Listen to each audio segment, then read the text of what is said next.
Puji nama Tuhan. Hari ini saya akan membahas mengenai Roh Kudus. Apakah Roh Kudus yang di dalam Perjanjian Lama maupun Perjanjian Baru adalah pribadi yang sama? Tentunya Roh Kudus yang ada di dalam Perjanjian Lama maupun Perjanjian Baru di dalam Alkitab adalah pribadi Allah yang sama. Kenapa?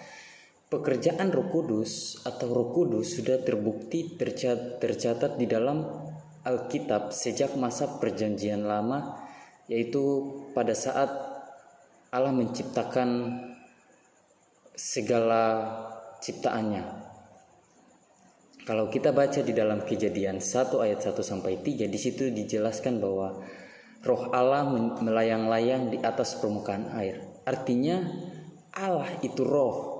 Bahkan roh adalah salah satu pribadi Allah yang berperan sangat penting dalam masa penciptaan.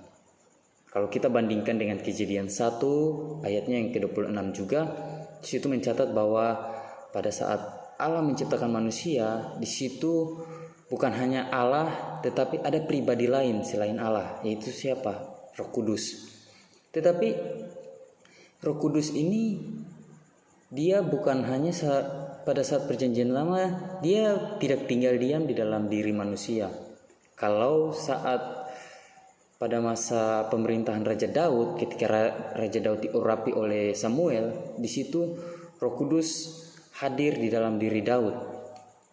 Dan juga waktu Yosua pada saat menggantikan Musa dalam memimpin bangsa Israel masuk ke dalam tanah perjanjian, di situ dikatakan bahwa Yosua penuh dengan roh.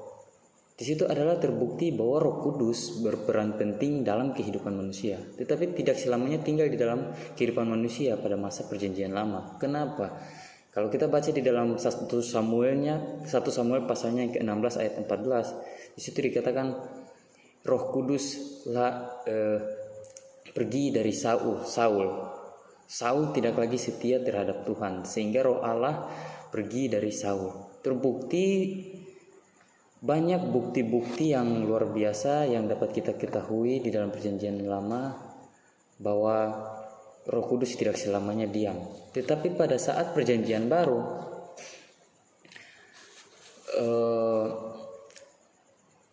Roh Kudus dikenal atau diperingati pada saat hari pencurahan Roh Kudus atau dikenal sebagai hari Pentakosta, di mana Pentakosta adalah hari ke-50 yang merujuk pada kebangkitan Yesus Kristus. Setelah kebangkitan Yesus Kristus, dan Tuhan memberikan rohnya kepada para rasul dan juga orang-orang Yahudi di seluruh dunia.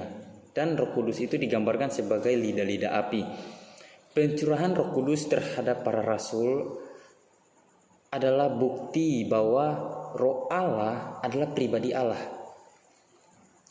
Kalau kita baca di dalam 1 Korintus pasalnya ke-6 ayat 19, tubuh kita atau tubuh orang-orang percaya adalah tubuh tempat tinggal Roh Kudus, sehingga Roh Kudus adalah pengantar antara manusia dengan Tuhan, hubungan antara manusia dengan Tuhan.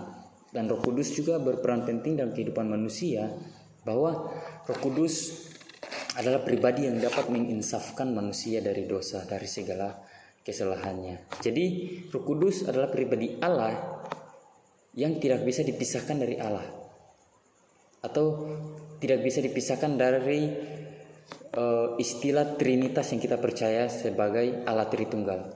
Karena Roh Kudus adalah pribadi Allah yang berperan penting dalam Perjanjian Lama maupun Perjanjian Baru. Bahkan yang menjadi perbedaannya adalah Roh Kudus pada zaman Perjanjian Baru adalah Roh Kudus yang dapat tinggal di dalam diri manusia dan bisa secara permanen ketika manusia atau orang-orang percaya bahwa Yesus adalah juru selamat, maka dia mendapatkan kasih karunia itu, dan Roh Kudus tinggal diam di dalam diri untuk selalu mengingatkan dan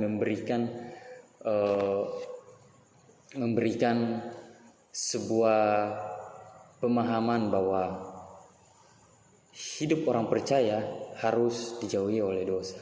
Puji Tuhan, itulah peran Roh Kudus yang terjadi di dalam Perjanjian Lama maupun Perjanjian Baru, yang adalah salah satu pribadi penting Allah. Puji Tuhan, haleluya.